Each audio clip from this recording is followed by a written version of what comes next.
Eh bien, bonjour à toutes et tous, et que vous soyez ici ou présents via les réseaux sociaux, vous êtes les bienvenus pour notre rencontre de ce dimanche. Que la grâce et la paix vous soient données de la part de Dieu notre Père et de Jésus-Christ son Fils. Je vous invite à la prière.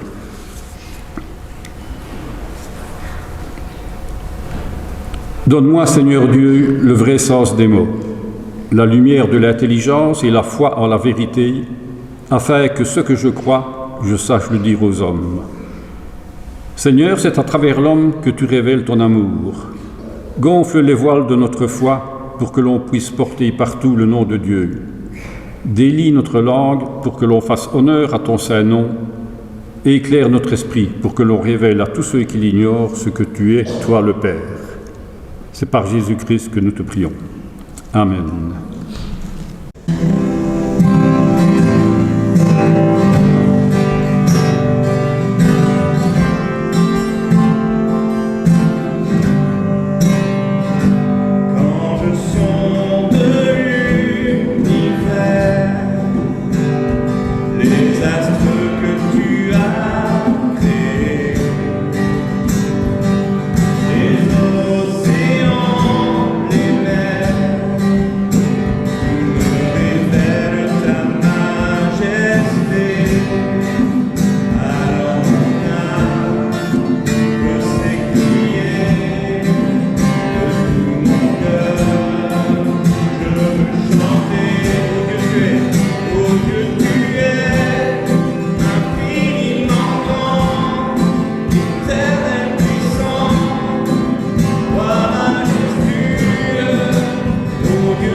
Confession de foi. Nous croyons en toi, Seigneur, tu es source de vie. Nous croyons en toi, Dieu, Père de tous les hommes, Créateur de tout l'univers et de tout ce qui vit. Tu as fait l'homme et la femme à ton image. Nous croyons en toi, Seigneur, tu apportes la vraie vie. Nous croyons en ton Fils Jésus-Christ, notre Seigneur, né d'une femme en condition humaine, mort et ressuscité pour nous faire partager sa vie. Toujours vivant parmi nous, il est l'espérance du monde. Nous croyons en toi, Seigneur, tu es vie. Nous croyons en l'Esprit qui vient de toi et de ton Fils. Il soulève nos vies par la force de son amour. Il nous rassemble en un seul peuple dans son Église. Nous croyons en toi, Seigneur, ton amour nous unit. Nous croyons qu'aimés de Dieu, nous sommes tous frères et que notre amour doit s'étendre à tout homme. Nous croyons que, sauvés du mal et de la mort, nous sommes dans la vie nouvelle qui n'aura pas de fin. Nous croyons en toi, Seigneur, tu nous donnes la vie.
Pour notre louange de ce matin, je vais commencer par vous lire le psaume 8. Ô Éternel notre Dieu, qu'il est grand ton nom par toute la terre. Jusqu'aux cieux, ta splendeur est chantée par la bouche des enfants, des tout-petits, remparts que tu opposes à l'adversaire, où l'ennemi se brise en sa révolte. À voir le ciel, ouvrage de tes mains, la lune et les étoiles que tu fixas, qu'est-ce que l'homme pour que tu en prennes souci? Tu l'as voulu de peu moindre qu'un Dieu, le couronnant de gloire et d'honneur. Tu l'établis sur les œuvres de tes mains, tu mets toutes choses à ses pieds. Les troupeaux de bœufs et de brebis, et même les bêtes sauvages, les oiseaux du ciel et les poissons de la mer, tout ce qui va son chemin dans les eaux. Ô Éternel notre Dieu, qu'il est grand ton nom par toute la terre. Que ma vie tout entière chante ta louange. Et cette louange, je vous propose celle d'Hilaire de Poitiers qui l'adressait à Dieu. Avant de te connaître, Éternel, je n'existais pas. J'étais malheureux. Le sens de ma vie m'était inconnu. Dans mon ignorance, mon être profond m'échappait. Grâce à ta miséricorde, j'ai commencé d'exister. Je sais maintenant clairement que je ne tiens mon existence que de ta bonté.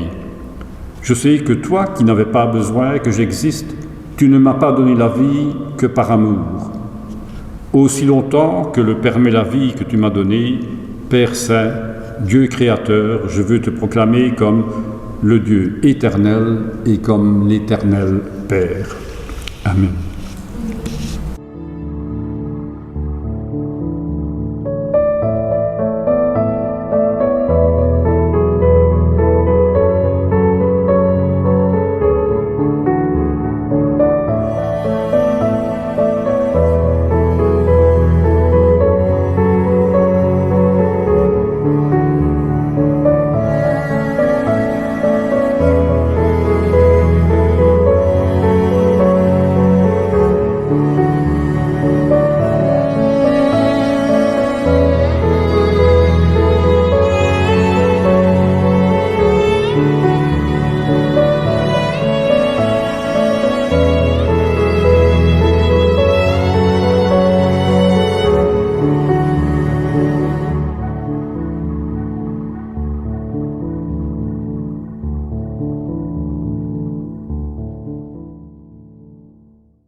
Je vous invite à la prière. Ô toi, l'au-delà de tout, de quel nom pouvons-nous t'invoquer? Tu dépasses tout nom. Quel cantique pourrait chanter tes louanges? Quels mots pourront parler de toi? De toi procède tout ce qui est dit, mais tu es au-delà de tout discours.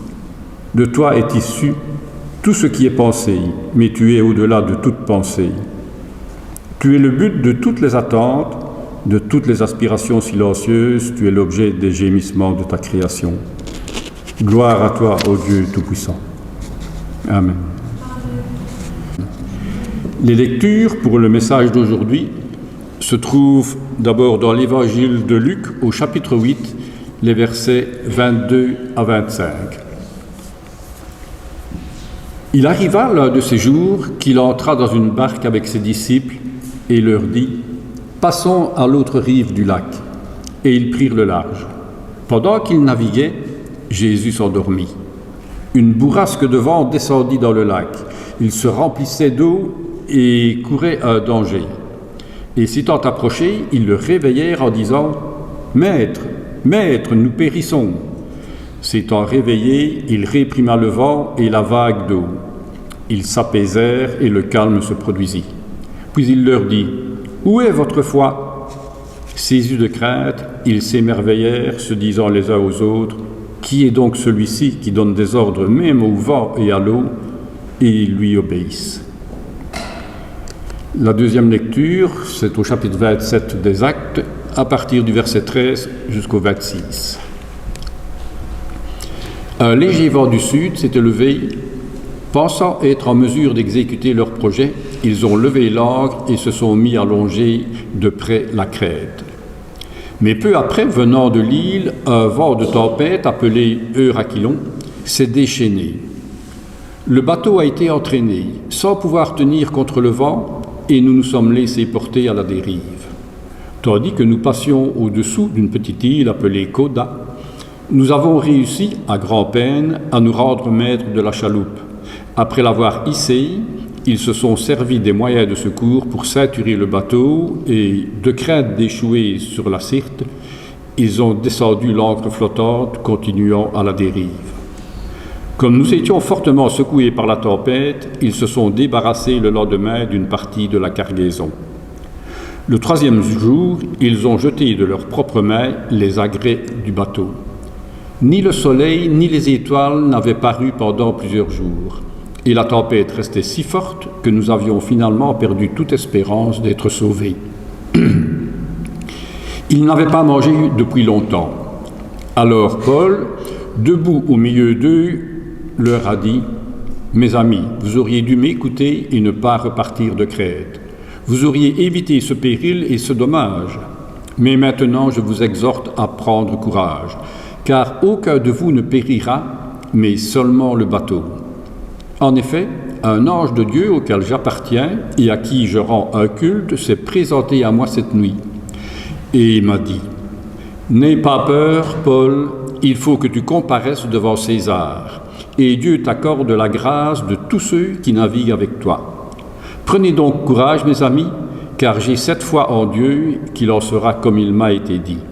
Nous devons échouer sur une certaine île. » Bonjour à toutes et à tous. La prédication est déjà toute faite. Ce récit, on le connaît par cœur, si ce n'est par poumon. Alors mon objectif, ça va simplement être de toucher des choses un peu particulières à mon sens. Donc j'espère que la méditation telle que je l'ai préparée va vous transporter et nous transformer. Mon Dieu, pourquoi m'as-tu abandonné? On connaît ces paroles de Jésus. Est-ce qu'elles manifestaient le doute en son Père? Ou alors est-ce qu'elle était plutôt l'expression légitime de la douleur d'un homme en proie à une violence, à une souffrance physique, morale et spirituelle? C'est une question. Selon les textes bibliques, l'abandon entre guillemets du Père n'était pas la finalité. Nous connaissons la suite de l'histoire. C'était un moyen pour faire passer l'humanité à l'autre rive et de ce fait entamer une nouvelle ère où le salut s'obtiendrait non plus par la loi, mais par la foi seule et la grâce. Ainsi donc, comme le souligne le pasteur Thomas Falot,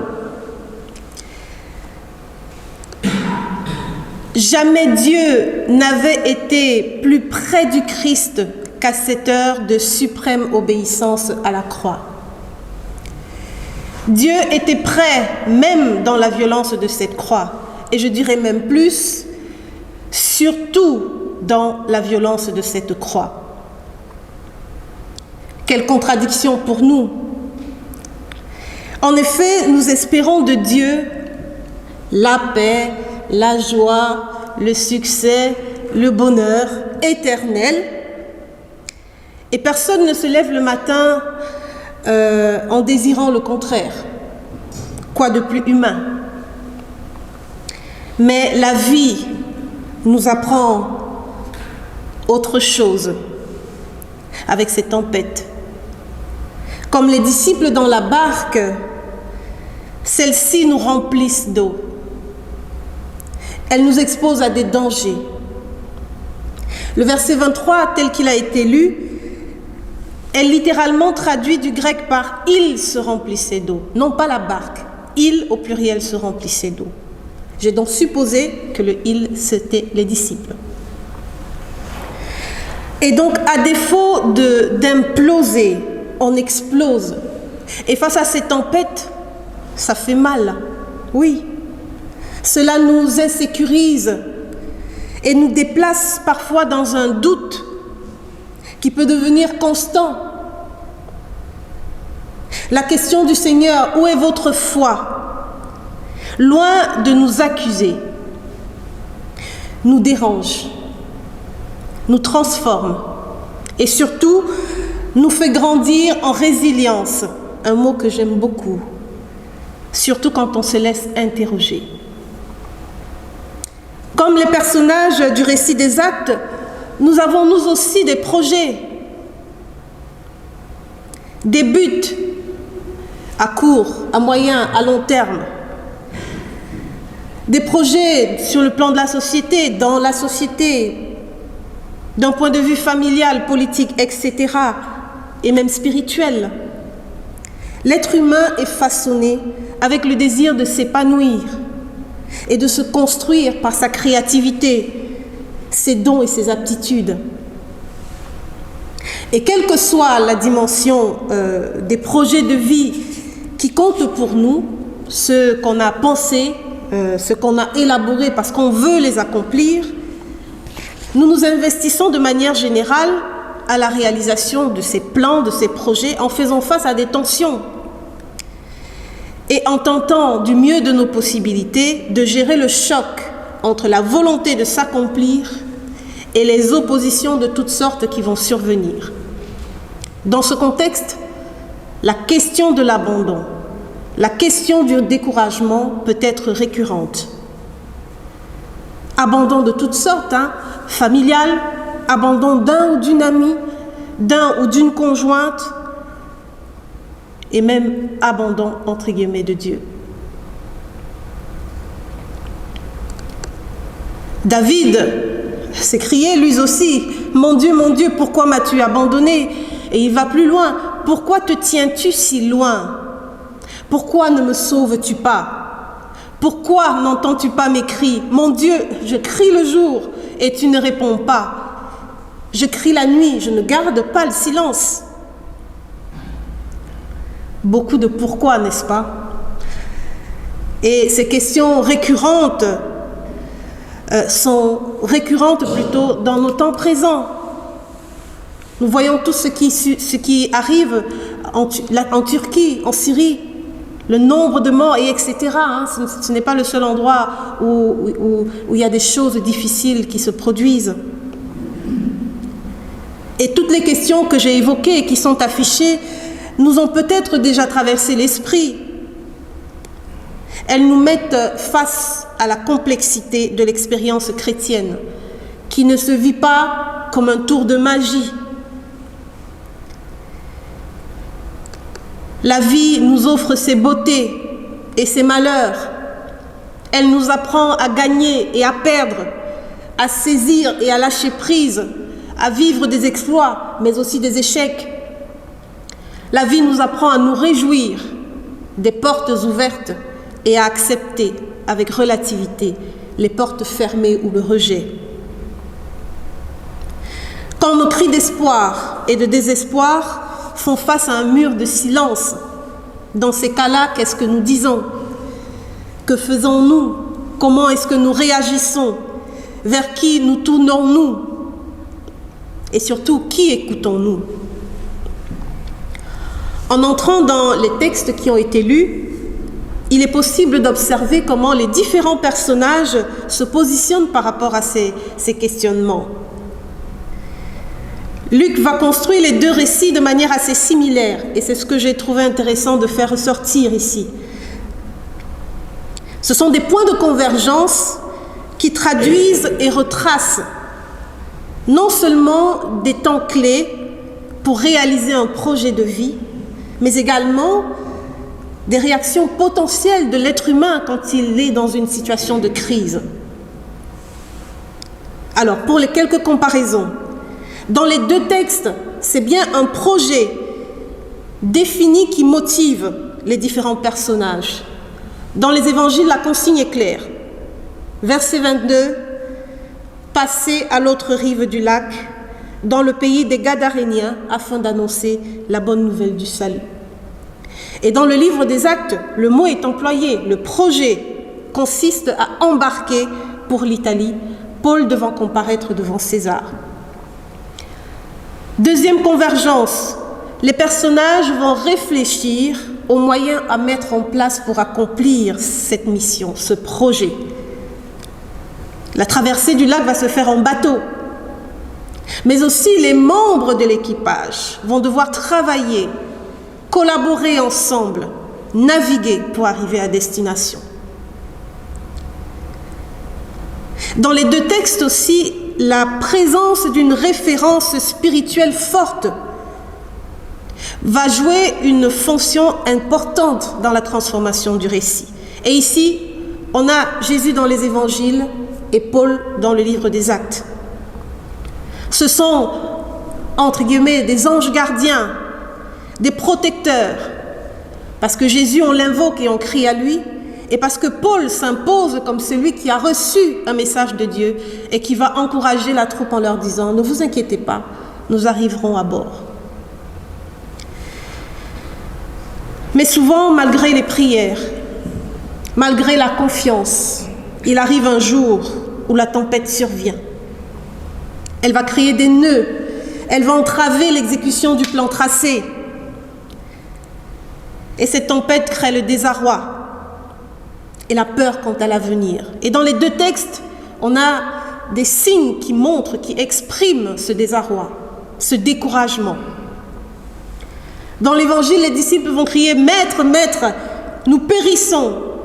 Une forme de fatalisme. Dans le livre des Actes, par contre, le narrateur va révéler « La tempête restait si forte que nous avions finalement perdu toute espérance d'être sauvés. Il n'y a plus d'espoir. » Un peu plus loin, les paroles de Paul rendent également compte d'un découragement des membres de l'équipage face au danger. Au verset 22, il est dit, et c'est Paul qui parle, « Mais maintenant je vous exhorte à prendre courage, car aucun de vous ne périra, mais seulement le bateau. » Oui, dans ces projets de vie que nous traçons, il peut arriver qu'il y ait des pertes et des dégâts. Nous l'avons déjà tous connu ici présent. Et ça fait mal. Mais cela n'empêche pas une forme de victoire dans l'épreuve. Pas celle planifiée ou attendue quand on élaborait le projet. Quoi qu'il en soit, l'issue du projet dans l'adversité La victoire, c'est finalement d'être sûr de la présence de Dieu, même s'il semble endormi.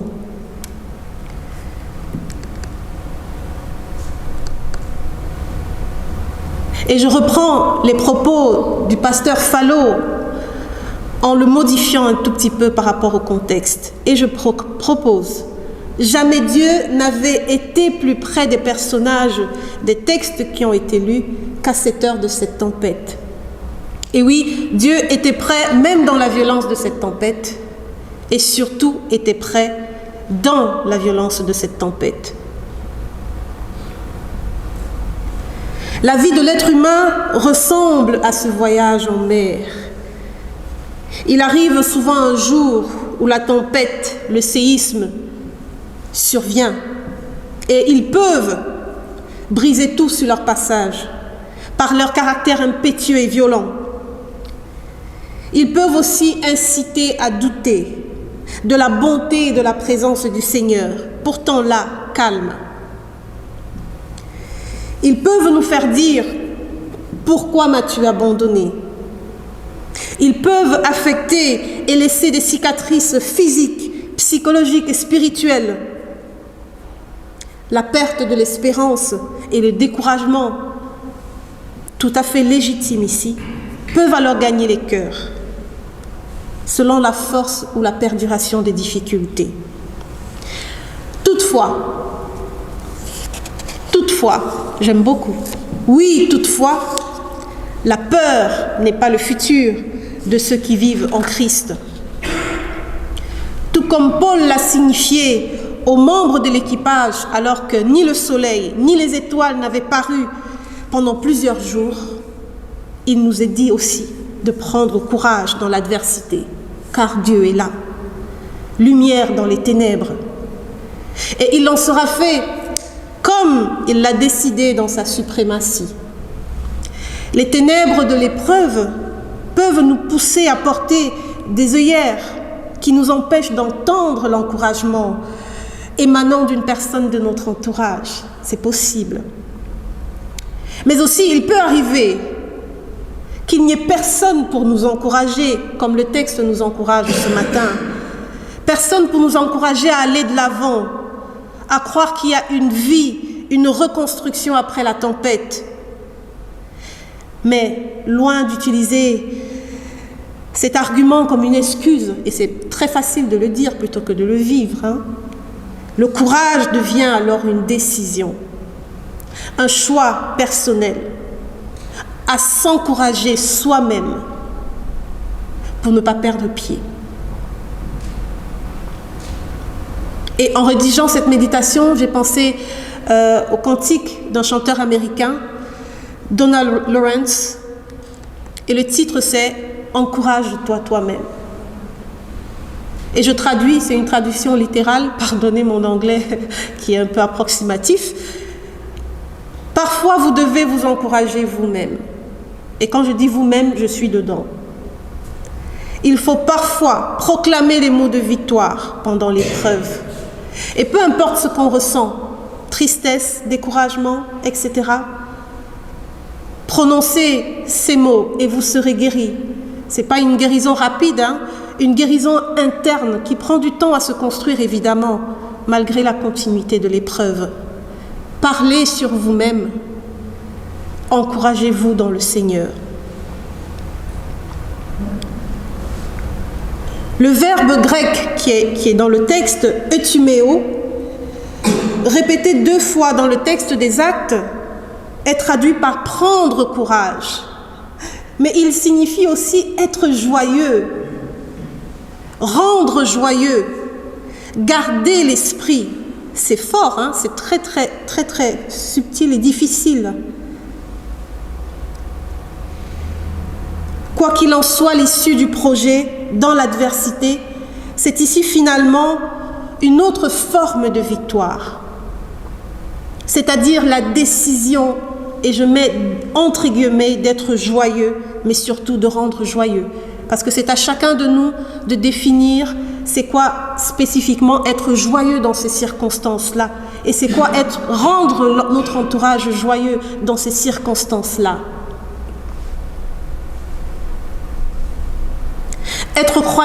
pas aussi accepter la souveraineté de Dieu? C'est même d'abord ça, je le dirais par mon expérience personnelle. Face à l'incompréhensible malheur, l'être humain a tendance à résister, à se rebeller, à protester contre Dieu. Quoi de plus humain? Cependant, quand nous lâchons prise, nous expérimentons une part de bonheur dans la douleur, plus spirituelle et différente selon les personnes. La paix du Seigneur dans l'adversité. Et il faut du courage pour y arriver. Je me permets de citer Aristote. Le courage est la première des qualités humaines, car elle garantit toutes les autres. C'est à réfléchir. Le Seigneur donne sa paix, mais non pas une paix qui révoque la difficulté, non pas une paix qui révoque les pertes, qui révoque les défis quotidiens, non, mais une paix qui s'incarne en elles quand elles arrivent et qui témoigne de la possibilité d'expérimenter l'adversité tout en ayant confiance en la présence du Seigneur, même si on ne la ressent pas. Qu'avons-nous perdu? Dans les textes, il y a des dégâts, il y a des pertes. Qu'est-ce que nous avons perdu? Nous sommes pressés de toute manière, mais non pas écrasés. Nous sommes désemparés, mais non pas désespérés. Nous sommes persécutés, mais non pas abandonnés. Abattus, mais non pas perdus. Brisés, mais réparables par le Seigneur. À la manière d'un art ancestral japonais, appelé le kitsugi. Vous avez ici 3 images d'un vase cassé et au milieu d'une femme qui représente ce vase-là. Cet art ancestral japonais consiste à réparer un vase ou une poterie cassée avec de l'or. Nous sommes ce vase et nos projets de vie représentent ce vase aussi. Un vase cassé et réparé symbolise la résilience, l'aptitude d'un individu à se construire et à vivre de manière satisfaisante en dépit des circonstances éprouvantes ou traumatiques. Le kitsugi accorde de la valeur à la fêlure. En effet, une fois réparé, l'objet acquiert de la qualité, du prix d'avoir été brisé et peut à nouveau être fonctionnel. Orné de sa cicatrice, comme cette dame, il communique, il parle le langage de la relativité de la beauté et récuse de ce fait la prétention de son absolutisme. Oui, le vase cassé et réparé désabsolutise la perfection des parcours, des projets de vie, des relations. Il devient une autre chance. On a tendance souvent à dire une seconde chance, comme s'il n'y en a pas une troisième. Je préfère dire une autre chance, pour qu'on se projette encore plus vers l'avenir. Une autre chance pour transformer les vies et les itinéraires brisés. Les marques que vous voyez racontent chacune son histoire et enseignent qu'un accident, un échec, un rejet, etc. ne sont pas toujours des fins en soi, mais peuvent devenir le début de quelque chose de beau, entre guillemets, quelque chose d'innovant, d'instructif, de constructif, non seulement pour nous, mais aussi pour le monde qui nous entoure. La vie chrétienne est une aventure parsemée d'épreuves, de tempêtes, de pertes, de pleurs, d'échecs, de brisements, mais aussi et surtout de bonheur, d'amour, de réussite, de paix, de joie, etc. C'est un voyage où tout ce qui est brisé peut être restauré, où celles et ceux qui pleurent peuvent être consolés, où toutes les personnes qui vivent en insécurité peuvent connaître la paix et la tranquillité, telles que le Seigneur nous les donne. Notre courage à la hauteur des personnages du texte consiste donc à entreprendre, à travailler, à continuer dans l'adversité et à rendre joyeux le monde qui nous entoure par notre espérance au Seigneur. Et tous et toutes autant que nous sommes ici, comme le disait ce cantique que nous avons chanté, nous pouvons compter les bienfaits du Seigneur et voir combien le nombre en est grand. Oui, parce que la tempête n'est pas la destination, elle est temporaire. Et il arrive un jour où le calme survient, finalement. Seul Dieu, dans sa souveraineté, décide du temps. Nous ne pouvons que prier et l'attendre. Mais dans l'attente de passer à l'autre rive du lac, dans l'expérience du voyage de la vie, l'Église et ceux qui la constituent, celle qui la constitue, est appelée, comme tous les personnages des deux textes, à prendre courage, à se soutenir, travailler ensemble de toutes les manières possibles, à trouver refuge en Christ et à la paix qu'il donne dans l'adversité. Je termine cette méditation avec la citation d'une écrivaine, Marguerite Yourcenar, qui va dire « Le courage consiste à donner raison aux choses quand nous ne pouvons les changer. » Prenons courage, que le Seigneur nous bénisse. Amen.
Que le Seigneur de la paix vous donne lui-même la paix en tout temps et de toute manière.